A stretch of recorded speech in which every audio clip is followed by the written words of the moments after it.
Landscape tool. I'm Kevin Bolduc, Vice President of the Center for Effective Philanthropy, and I will be serving as the host for this session today.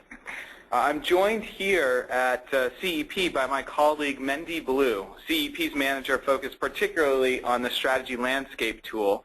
And on the line we also have two representatives from Grantmakers for Education, Chris Tebben, the Executive Director of GFE, and John Branam, Director of Programs.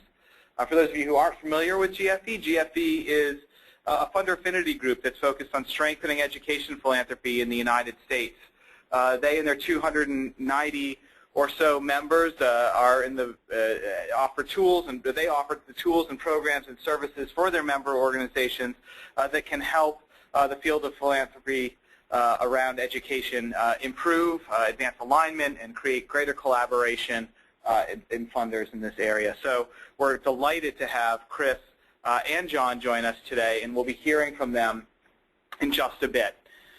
We'll begin today with an overview of the tool, and this whole webinar will last around 45 minutes. So for the next 45 minutes or so, we'll focus a little bit on the background of this tool. We'll want to show all of you a little bit of a demo of a tool that we created for a group of education funders alongside the Grantmakers for Education.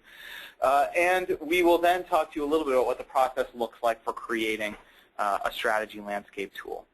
After we do this demo, Chris and John will discuss their experience participating in the tool, why they chose to join the Hewlett Foundation, CEP, and Monitor Institute, and several other funders as early leaders in using this tool, and particularly focused on the K12 strategy landscape for education funders.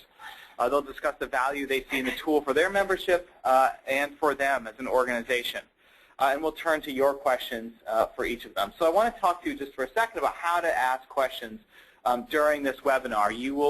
Your lines are muted right now, and they will remain muted, so you'll only be able to hear from us at CEP and from our colleagues at Grantmakers for Education. But you absolutely do not have to wait until the end of the webinar to ask a question. In the interface that that popped up when you logged into the GoToWebinar, there is a screen for questions.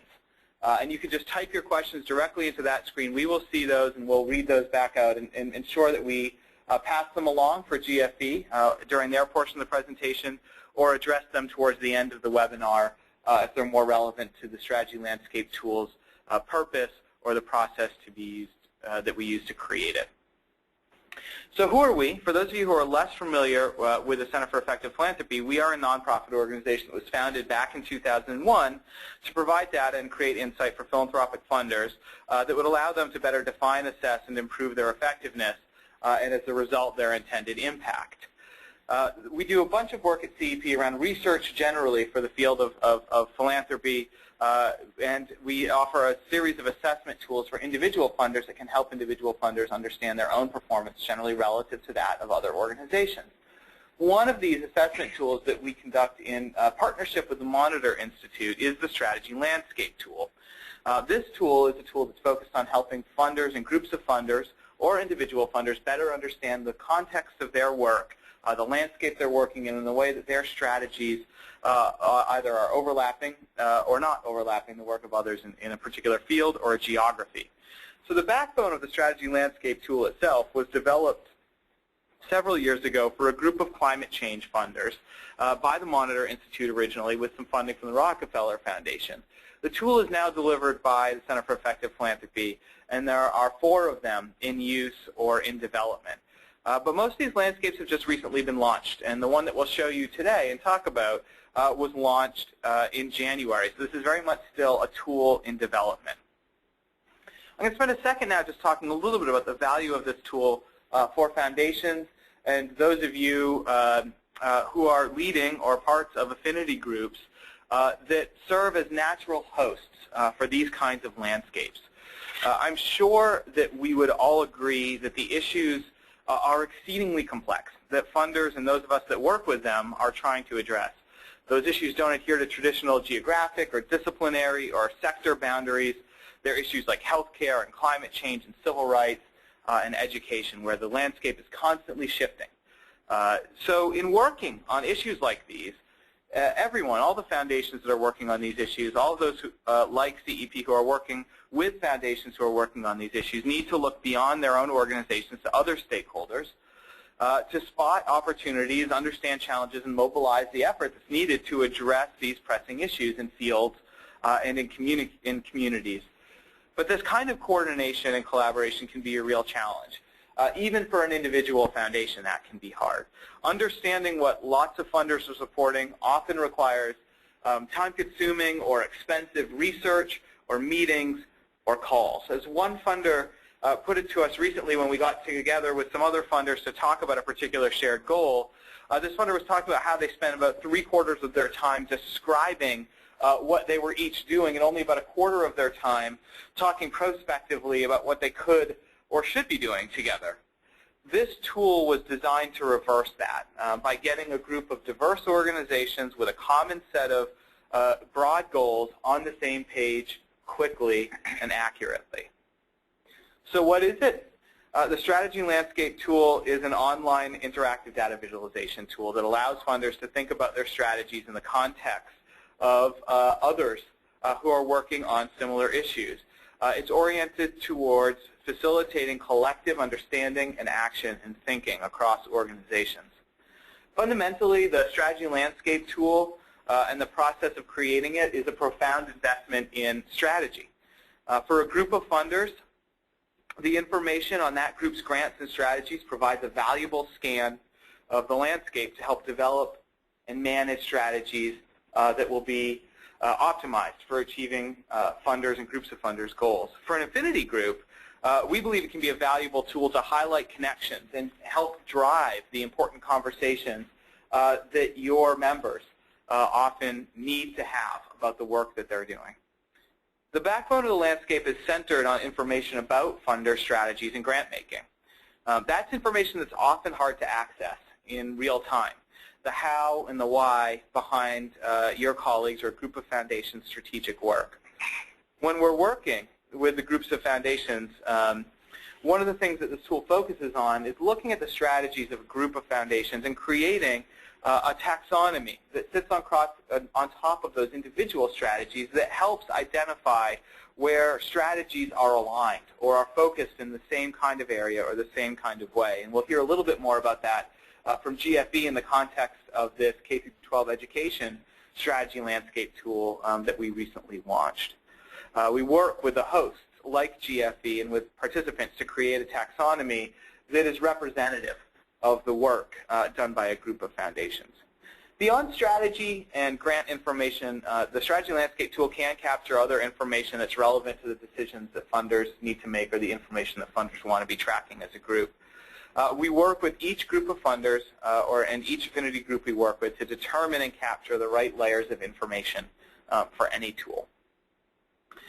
So I want to talk for a second just about some of the examples of use that we've started to hear bubble up from some of the strategy landscape tools that have already been launched and are in practice. We know that these tools are being used in particular to communicate about strategy and the scale of an individual foundation's grant making to other groups within their organization, either other groups of staff or in particular the board of foundations. One funder's board, for instance, was considering a major reorientation of its environment strategy. The staff used the tool to show their board how different options for their funding would alter the landscape of issues that were being focused on in New Mexico, where one of these strategy landscape tools was launched. We also know the tool is used for training and onboarding and orientation of new staff. One funder in the Detroit strategy landscape tool that we've launched recently described how they use the tool as a focal point for a new program officer's orientation. For that foundation, the strategies captured in the tool and their ability to look at it across foundations was the best way to build this new program officer's understanding of who is doing what in Detroit. We know the tool is used for due diligence on new grantees, and Mendi will show you how some of the functionality of the tool can allow you to know quickly and easily who is funding which grantees for which reasons within a particular landscape. And we know that this tool is used to dive deep to understand current strategy both within and across foundations. One funder told us about a strategy review process that was underway at their organization for their work on teacher effectiveness. And they were asked by the management team of their foundation who else was funding aspects of teacher and leadership effectiveness. And in this case, they were focused particularly on aspects of principal leadership. And so they were able to, the staff was able to, with very little ado, go to this tool and answer that question. They could tell who else was doing work around principal effectiveness, what the size of that work was, and how it overlapped with this foundation's work on teacher effectiveness. And with that, they were able to satisfy these questions that were asked with a landscape of effectiveness work and human capital work in the education sector. And finally, some external use. We believe that a big portion of the value of this tool can come in driving conversations across funders about joint work or shared work, and to develop better and stronger relationships across foundations. As an example, after creating a landscape together, a group of foundations in New Mexico that had never previously communicated began having weekly calls around aspects of civic engagement that have led to regular meetings to discuss specific action items around the way that these foundations can work together in their landscape to generate even more enthusiasm and activity around aspects of civic engagement. So that's just a little bit of background on the tool itself.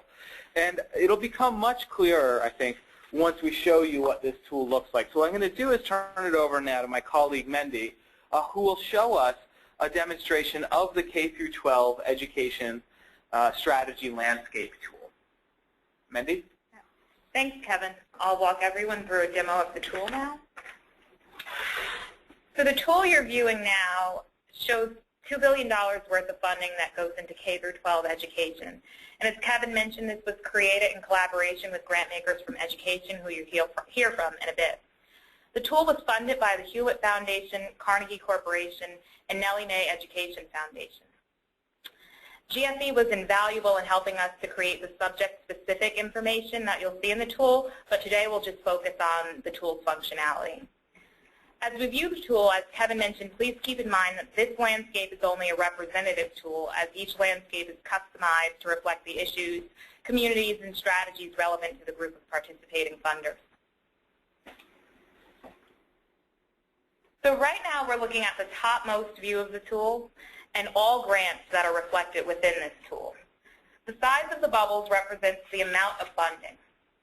The key on the left, where my mouse is scrolling around right now, shows you the scale of the bubbles. The bottom ledger of the tool changes dynamically to show exact amounts of funding as you select different views or scroll over different items. You'll see the information in the tool in the ledger change as we move throughout the demo, so just be cognizant of that. So right now I'm hovering over the Jacqueline Hume Foundation, and you can see on the bottom ledger that they have about $13.2 million of funding within this tool, and so their bubble is just slightly larger than this $10 million bubble in the key. Now I'd like to call your attention to the date range field. So the strategy landscape is able to capture grants over various periods of time and to show the evolution of strategies and funding in a given issue area or community. So right now we're viewing all grants in the tool, but if at any point we wanted to see only historic grants or currently active grants, we could change that date range. So I'll just show you an example of that here. So when we change the date range, the bubbles change dynamically, representing differences in funding over time. So for the rest of this demo, we'll stay in the view of currently active grants. So there are two ways to manipulate the landscape. We can control the data shown in the screen by changing the variables in the top toolbar here or the right side menu, or we can click through the data in the bubbles directly in the tool. Let's discuss the menu bars first. So right now my mouse is hovering around this top left menu bar, and that controls the labels that you're actually seeing in the bubbles. So we're viewing foundations now. However, we can change this menu to show fields of interest, tactical approaches, geographies, which are labeled by states here, or really any category that the group of funders selects to have in this level of the taxonomy. So on the right side menu, we can cut the data in interesting and informative ways. So right now you're looking at the intersection of foundations and fields of interest. So imagine that you wanted to learn about what funding was going towards innovation and next generation learning in this tool. So to show that, I'll hover right here over next generation learning and innovation, and let's see what story is being told. So as you can see on the bottom ledger, $151 million of total funding is flowing into next generation learning and innovation within this tool. The funding is coming from 9 different foundations, which are highlighted on the screen. Foundations that are in white on the screen are not making grants in this field of interest. The gray circles inside the green foundation bubbles indicate the proportion of each foundation's grant making that's going towards innovation and next generation learning. As you can see, some funders are directing nearly all of their grant making to this area, while others are only directing a portion. We can ask similar questions and tell similar stories for any field of interest on this list. So to just demonstrate the dynamicism of the tool and how that changes, I'll just scroll through this list a bit.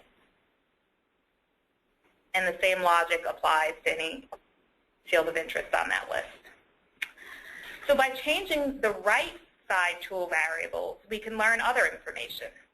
For example, if we select states, we can see how each foundation is giving parsed geographically. Again, as we scroll through the tool, we see different foundations being highlighted. We see foundations that are not giving in the state of California, for example. Finally, it's worth noting that the top toolbar can also be changed to answer questions such as who is funding what in a particular field of interest. So let's just do some manipulation here. We'll look at fields of interest, and we'll parse this by foundation.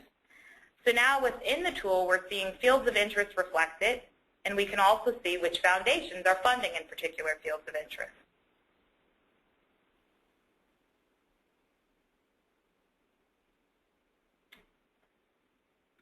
So now I'll return again to our initial view. So as I previously mentioned, the tool can also be manipulated by clicking directly into the bubble. So let's say, for example, we were interested in learning more about the Walton Family Foundation strategies, or even the specific grants this foundation is making to support K12 education. So if we click on the Walton Foundation's bubble, we can see the various strategies that they fund. So we can also drill down even deeper into this and get more information on a particular strategy. So let's look at public charter school choice, for an example. So when we click into that bubble, we're getting very granular grants-based information about the Walton Foundation's giving within this tool. So one interesting feature that is also worth noting is that on the grants level, or really any level in the tool, we can get detailed information by using the shift-click function. So if I hold the shift key and click on a particular grant, I'm seeing detailed information on this grant. So there's information on the purpose of the grant, there's information on the amount of the grant, and even the program officer. So knowing the program officer who worked with the grantee can be very helpful for performing due diligence or just learning about a new prospective grantee. So backing out of here, I'll just show you how the shift-click function can be used on other layers in the tool. So if, for example, I was to shift-click on public charter school choice, here now I'm seeing a description of this strategy. I'm seeing the total number of dollars that are going towards this strategy in the tool across 25 grants. And just going one level higher within the tool, I can do that even on the level of a foundation. And here you're seeing the Bill and Melinda Gates Foundation's strategy as articulated in their own words. And of course, that's their strategy with respect to K-12 education. So that's the basic functionality of the tool. Again, the tool is manipulated using the toolbars by clicking into the tool or scrolling over the bubble. And then there's one last feature I'd like to highlight for you, which is the search grantee function. So I'm going to click on that right now on the left. So if you wanted information on a particular grantee, you could plug their name in the search field, and the tool would give you detailed information. So right now, let's just say we were interested in finding out about the grantee WestEd. So now we're seeing that WestEd is receiving $2.7 million across 8 grants from the foundations reflected in the bubbles now on the tool. Scrolling through the subfields, we can also get more detailed information.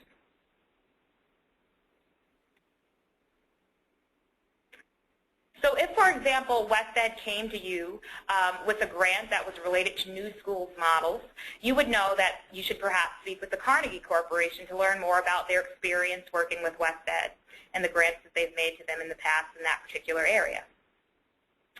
So that's a quick overview of the tool.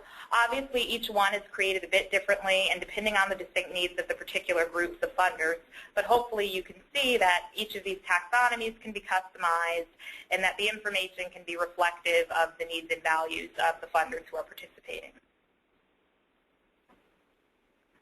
So now we're going to return to the PowerPoint presentation, where I'd like to talk a bit more about the role of affinity groups and regional associations that Kevin touched on, and we'll also speak a bit about process and cost of creating a tool.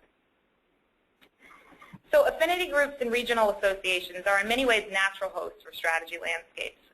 Because CEP isn't a subject matter expert in any particular issue area or community, it's helpful to have a landscape host who's on the ground.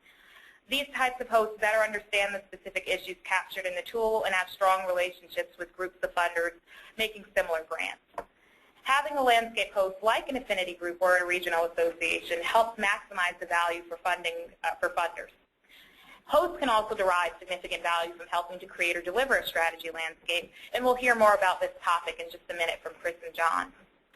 So while the role of a host can vary from landscape to landscape, some activities in which hosts have engaged include recruiting participants along with CEP and often a lead funder, being a thought leader or thought partner in designing the structure and the taxonomy of a landscape, facilitating engagement among participants through web interactions, conferences, meetings, calls, or sharing of use cases, and training members in landscape use. So to further discuss the role of affinity groups and regional associations, I'd like to turn now to Chris and John from Grantmakers for Education. And as Kevin mentioned, GFE was our partner in creating the tool that you just saw. So Chris and John, would you like to perhaps introduce yourselves and just start by sharing with the group broadly why you chose to participate with CEP on the K12 strategy landscape? Glad to do so. Hi, this is Chris Tebben with Grantmakers for Education, and I'm joined by my colleague John Branam, our Director of Programs. Nice to meet you all. And, you know, for us, GFE has long been interested in the question of how we can support better alignment and coordination among education grant makers. You know, it's our read as we look across the field that there's far too much duplication, fragmentation, and not enough places where funders are finding those opportunities to leverage their respective efforts. And so for us, it had been a little bit of a quest for the Holy Grail, frankly, over the last 10 years that I've been at GFE. You know, we've always struggled to help members answer that question of who's funding what.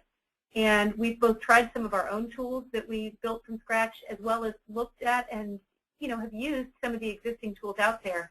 But frankly, it felt like you typically got information that was either far too abstract to be useful and very high level, or else far too granular and down at the grant level. And there was this big wide open space in between, which is really where the important conversations happen.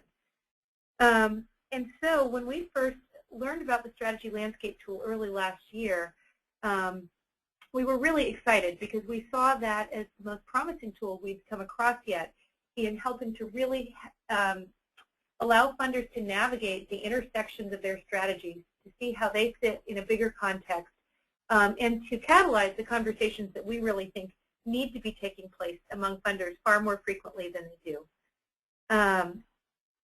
You know, we are constantly encouraging our members to think about new ways of working, and they in turn are working to try to get educators across America to shift their practices.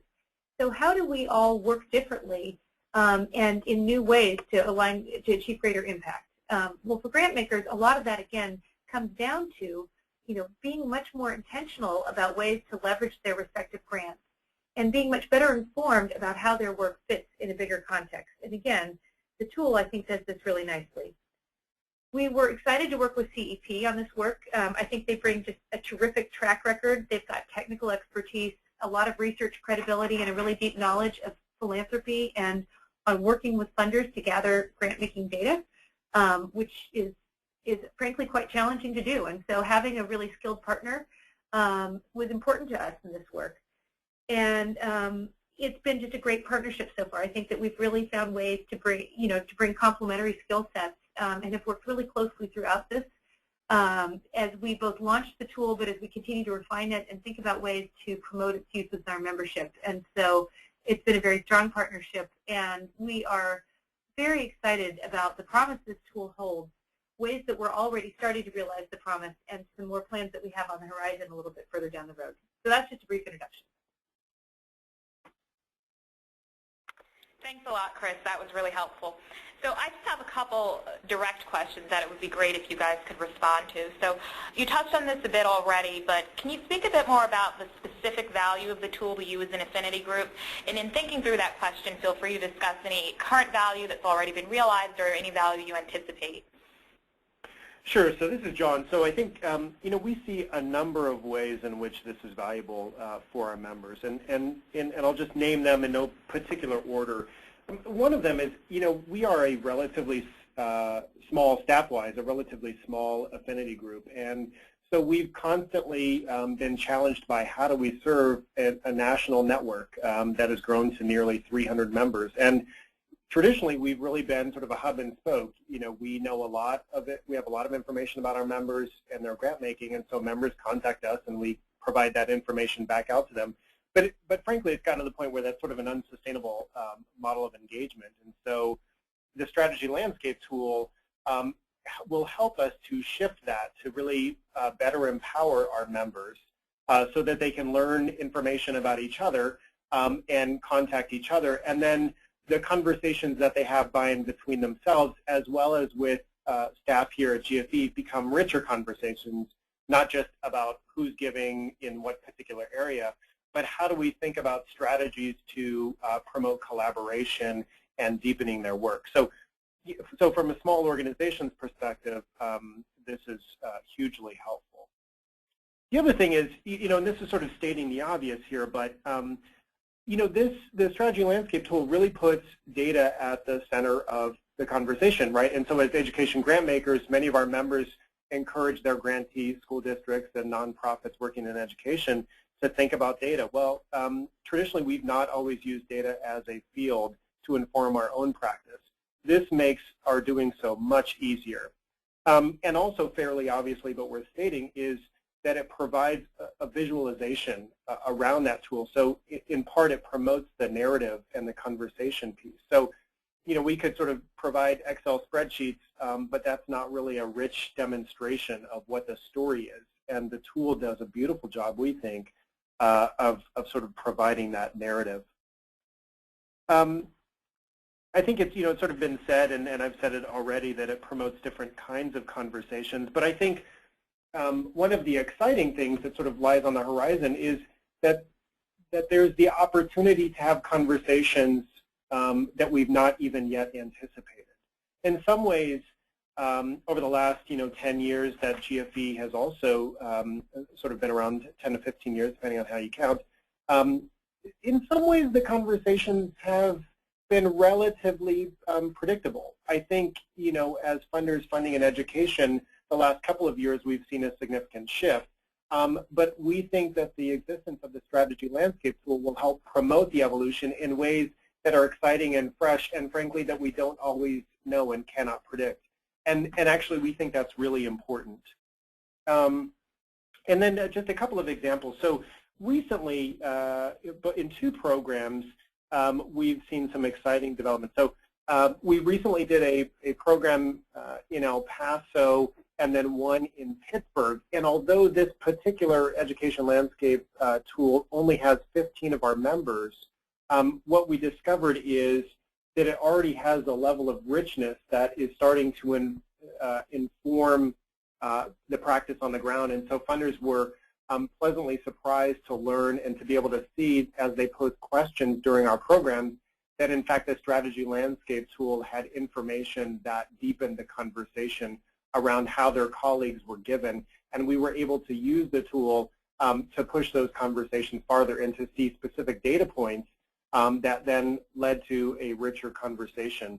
So we're really excited about the fact that even though it is still a pilot, it is already richer in use. And I'll provide one other example.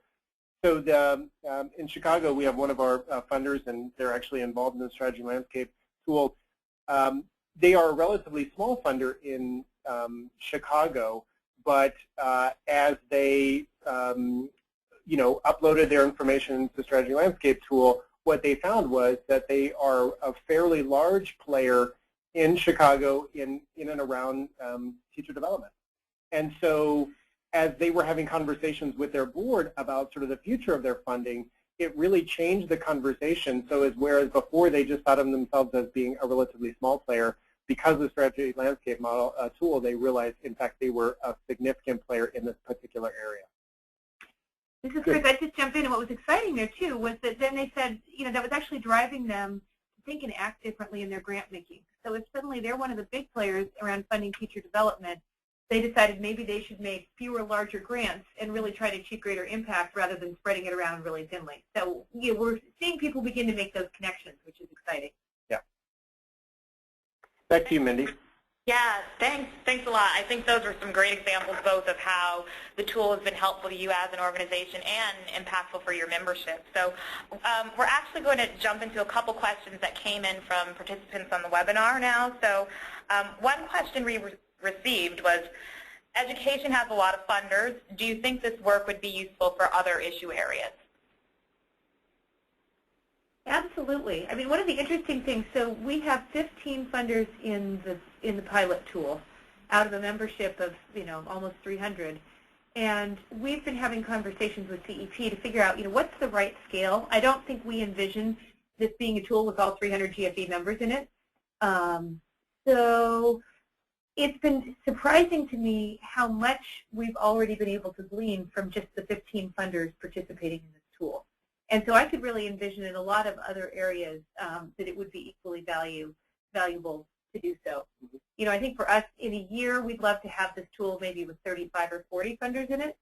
But it doesn't necessarily need to be a large group. What's also been interesting, frankly, is just hearing foundations say this has even been helpful internally at some of the larger foundations.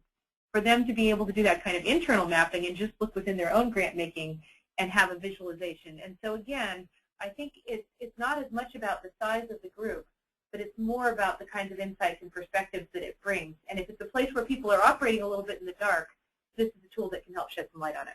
Yeah, I think just to sort of support that last point there, as we think about other areas for which this tool could be helpful, I mean, it just seems that we're sort of living in an age in an inundation of information, and the development and use of tools of all sorts and shapes and sizes that provide clarity and give you the ability to sort of lift up and distill information are incredibly helpful. And this is one of those tools. Great. Thanks, Chris and John. One of the other questions that came in really relates to the expertise that the two of you brought to this process. And it's a question about the development of the taxonomy. As Mendi was going through the demonstration, we could see the issue areas and then the sub-issue areas that were built to group together different strategies across foundations. I was wondering if you could talk for a second in response to these questions about how the categories were determined and how challenging was it to keep the list limited, to get some agreement around how we would look at some of the taxonomy language in the tool. Great. So that's a really important question because a tool like this is driven by the taxonomy. This tool has a user-generated taxonomy, and there are both pros and cons to that. On the one side, I think the real advantage is that it's reflective of who is in the tool, and it is in the language that makes sense to those funders and drawing the connections that are there. So there's certain taxonomies out there in philanthropy that are really quite rigid and ossified and that don't seem to kind of keep up with the ways the work in the field changes. This becomes very to the minute because it's being negotiated with the funders in the tool. The downside of it is you don't have either that kind of consistency across other tools in the field necessarily, and it is work to develop this, and there is some real negotiation. So the way it worked for us was CEP collected the data from all the participating funders. We had some advanced conversations with them to identify what we thought some of the major fields of interest would be. when the data came in, they started to categorize and lump, and there were places where they suggested collapsing things or bringing others in. And we really had some back and forth. I mean, and it was very constructive. It was a great process in a lot of ways. You know, one of the things that's been important to us to message to our members is that the taxonomy they see is a reflection of who's in the tool. So, for example, the funders who participated in our pilot tended to cluster around certain kinds of work. We could bring in another 10 funders who might have a very different interest, and you'd start to see the taxonomy build out in those areas to reflect it, because there were some guiding principles that CEP and we used to agree to how we developed the taxonomy. And the idea was you wanted a taxonomy that wasn't driven by any one funder's grant making, so you wanted to identify things in big enough buckets that at least 2 funders' work could fit in there. So yes, it was work, but it wasn't overwhelming, and it was really important, valuable work. The only other piece that I'd add is the challenge and the importance of addressing the interests and being sort of responsive in the taxonomy to the funders that are in the pilot, but doing so, developing the taxonomy in a way that will also be attractive to new funders that you want to bring in.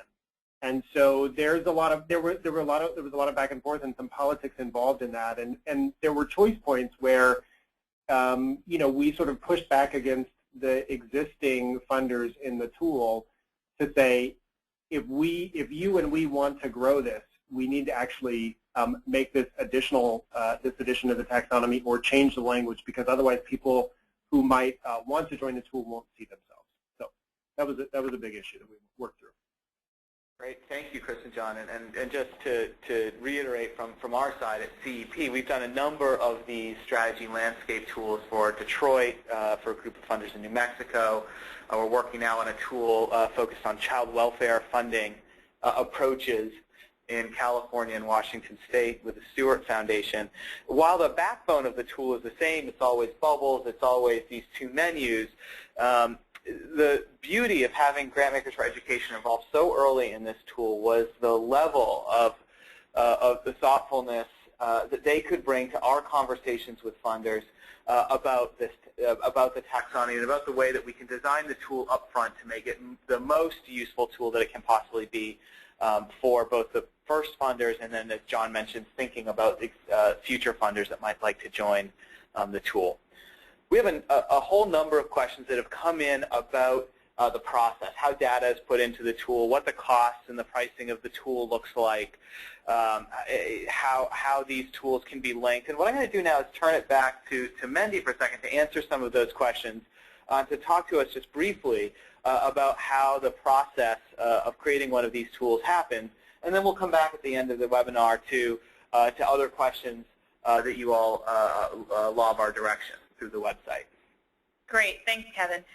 So I'll take a few minutes now to discuss the different types of strategy landscapes that can be created, as well as the process and cost, as Kevin mentioned. So strategy landscapes can be created for groups of funders or for individual funders.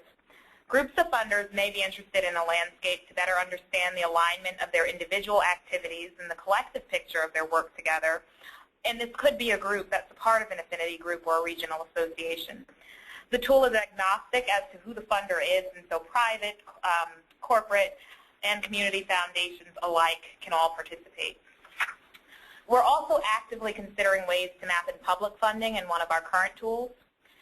So individual funders can also use the tool to map their own strategy and grants data to better coordinate and communicate their work internally and with external audiences. So a bit on the tool creation process. In general, it takes 6 months to create a strategy landscape. I'll discuss what drives the variability in time in a bit. There are 6 phases in creating a strategy landscape. The first phase is project framing and setup, where the basic scope and topical or geographic focus of the landscape is defined. In the second phase, we recruit participants to join the landscape and articulate the program strategies that will be captured. The first 2 phases of development are usually co-led with a single funder, a small group of funders, or as in this case, an affinity group or a regional association that helps CEP scope the project and build a coalition of participants. So once a critical mass of participants has been recruited, we then collect data about existing strategies, which we analyzed and code and used to create a customized taxonomy of strategic approaches that's later verified with each participant. So that was a bit of that process that Chris and John were both speaking about. The next step is to collect grants data from participants and to create an Excel output of grants that are tagged according to the information the group has chosen to capture in the landscape.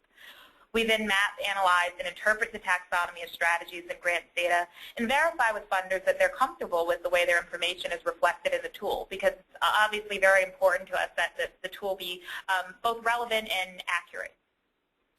So finally, the process culminates with a convening of participants that focuses on encouraging use of the landscape. And after that initial convening, CEP and the tool host continue to support participants by providing periodic demos and trainings for staff at participating foundations. So ultimately, the group of participants will decide how often they wish to update the grants information, and of course, that process is much easier than the initial process of creating the tool. The group also decides how broadly it wants to share the landscape. So to date, each of our landscapes that we've created is only available to the group of participants. But CEP and I think in general the participants all hope to eventually move towards broader access models and to add new funders. So I previously mentioned that the time to create a landscape can vary, and that variability is largely driven by the time it takes to recruit participants, the number of strategies that will be captured in the landscape, and the number of grants that need to be tagged, as well as the quality of the grants information in the funder's grants management systems. So for example, if there was a predefined group, perhaps a subset of a group within an affinity group or regional association, and those members happen to have highly organized grants data, the process could move much more quickly than that estimated 6-month period. So these factors also drive the effort investment that's required from participants. To participate in a strategy landscape, a funder has to send us their strategy information and review our articulation of those strategies. The funder also needs to export and tag the data and their grants data and validate that in the landscape. And in the case of a lead funder, we would often need their help in recruiting that group of participants. But again, depending on the stage at which an affinity group or a regional association gets involved, they can also help take the lead in that process. So we estimate that the strategy and grant work takes about 4 to 12 hours of total time from participants, though some funders have told us that it's only taken a few hours. So the last topic we'll touch on here is the cost of strategy landscape. So participating in a strategy landscape isn't necessarily a small undertaking, and the setup costs aren't insubstantial, but there are several ways that landscapes can be funded. So for a group of about 10 to 15 funders, the cost is generally between $100,000 and $150,000. So this fee reflects all costs from project framing through the initial convening of participants. And though a single funder can certainly sponsor a landscape for itself or a group of participants, the costs are not always shouldered by one funder. So, for instance, the Detroit landscape that we did, which focused on funders giving in that particular community, that was paid for on a tiered basis based on relative giving of each funder in the participant pool. So costs in that case range from about $5,000 to $25,000 per funder. And for a landscape with 15 funders, for example, that they chose to split the costs evenly or relatively evenly, those costs would range from about $7,000 to $10,000 per funder per year. So, and then finally, after setup, upkeep costs are fairly small, and those generally range somewhere between $1,000 and $3,000 per funder. But again, that's driven by the number of grants and the complexity of the tool that ultimately gets created. Mendi, we've had a couple questions about cost. One of those questions in the production process, one of those questions relates to whether this tool can just sit on top of an existing grants management system or be piped directly from the foundation center in ways that either might reduce cost or reduce effort. Can you talk a little bit about why that isn't the case right now? Right. So I think in a perfect world, then the answer to that question would be absolutely yes.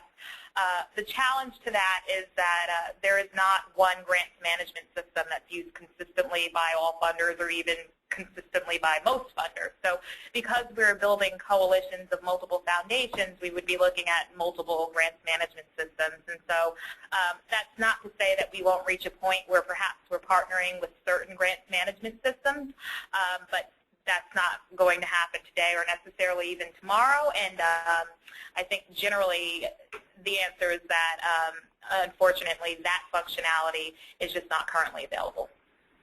And the one thing I would add to that is obviously a big piece of the value of the strategy landscape tool, as John and Chris were also mentioning, comes in the customizability of the way that strategies and approaches, fields of interest are captured in this tool. They tend to be more granular and more specific to the language of the individual funders that are participating than are the codes that the Foundation Center uses to qualify its grants. And so we work hard to keep this process easy for individual funders, but it is customized. And so we have not yet found a way to link it directly to, say, the kind of data visualization that the Foundation Center does, which tends to be at the more geographic level where grants are specifically located, or at some very broad field of interest levels attached to taxonomy of exempt organizations used by the IRS.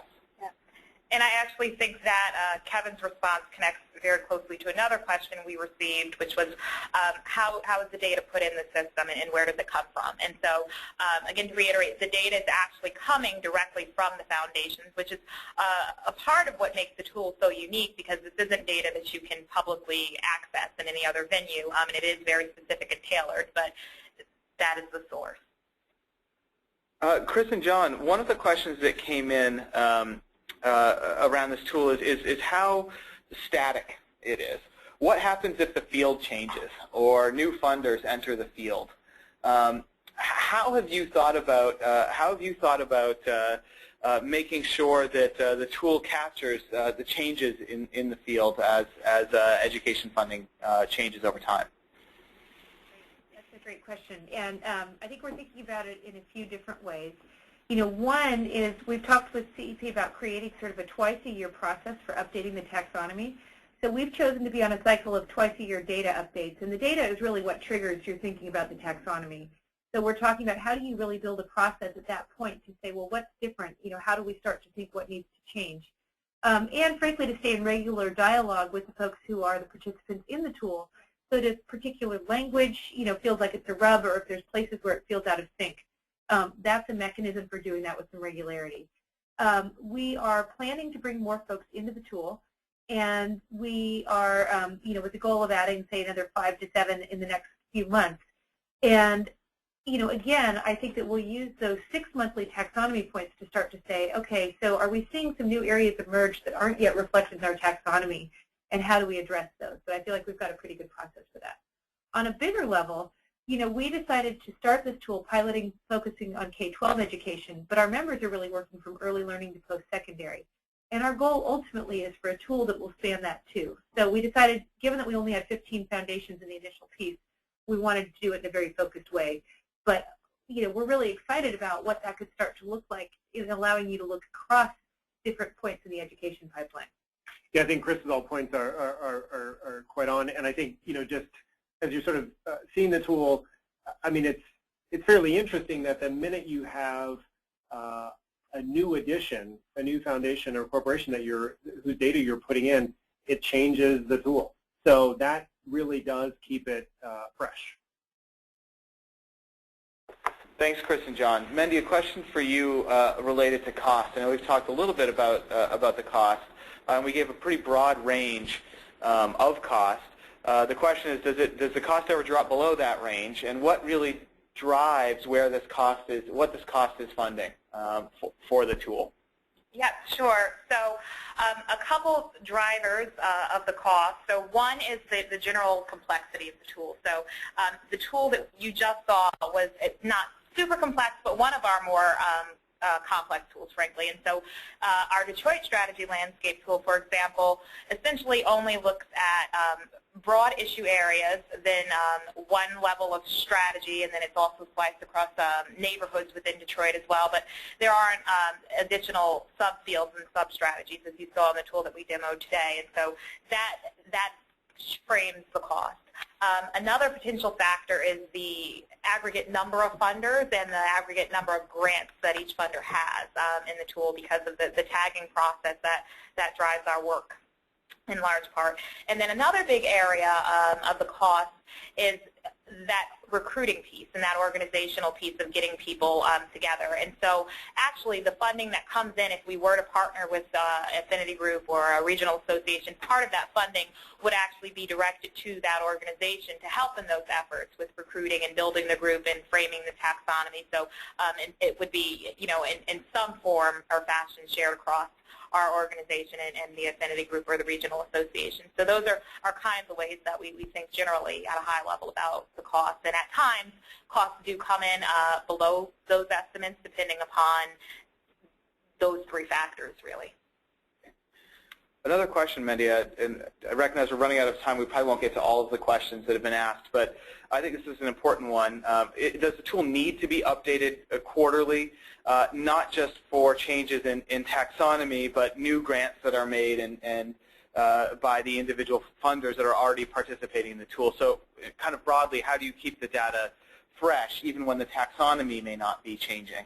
Yeah, so a big part of the value of the tool and what helps it maintain its relevancy, obviously, is the timeliness of the data. And so we do have a process in place where we update the data. Because the tools are still relatively new, we're still sort of figuring out what the exact right number is, and I don't think that number of updates, and I don't think that number is necessarily going to be the same for every landscape, so it depends upon how the funders sort of envision using it. So in the example of the K-12 education strategy landscape, we're hoping that this can become a tool that's used more regularly in the work processes of the funders, and so therefore we would want to update that tool more regularly. We've had other tools where it was really used just to sort of catalyze relationship building among funders, so there wasn't necessarily an ongoing vision that it needed to be updated with any particular frequency. But I think generally speaking, what we're finding is appropriate is about 2 updates a year, and that balances both the need for timely and relevant data and the actual legwork that it takes to update it, particularly on the funder's part. Great. Thanks, Mendi. And I realize we're running out of time. We have a couple questions about how this tool fits into CEP's work and its relationship with other organizations like the Foundation Center. I'll answer those really briefly. Then we'll thank Chris and John for their time and encourage you to get in touch with Mendi or with me to ask any further questions. So this is a partnership that we have with the Monitor Institute, who originally developed the tool. So at CEP, this is one of our assessment tools. And while this kind of tool doesn't help an individual funder necessarily assess its performance, we believe it does very much help a foundation assess its strategy, the way its strategy fits in with other foundations' work, and in a way it provides a set of comparative data about how one funder's work compares to those of another funder or a group of funders in a particular geography or an issue area. We have a great relationship with the Foundation Center, and they offer a data visualization tool as well. As I mentioned, it's focused primarily at this point on mapping the geography or some very broad categories of a foundation's work. We do think, though, that the information that individual foundations are pulling or sending to the Foundation Center is often the backbone of the kind of information that we need to be able to update the strategy landscape tool. And so in many ways, these two processes are complementary as foundations provide new information to the Foundation Center with just a little bit of tagging about the very specific strategies that a funder is using that isn't captured in the Foundation Center's work. We can use similar information to then update the strategy landscape tool.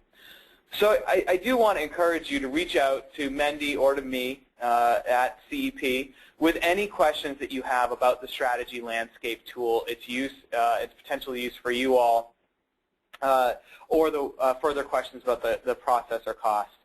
I really want to take a second to deeply thank Grantmakers for Education for joining us in this webinar today.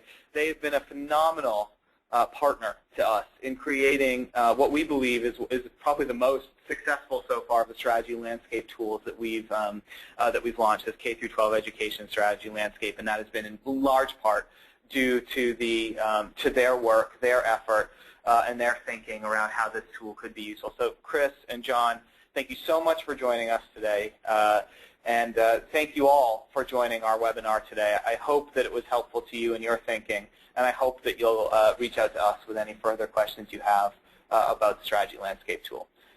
Thank you so much. Have a great day.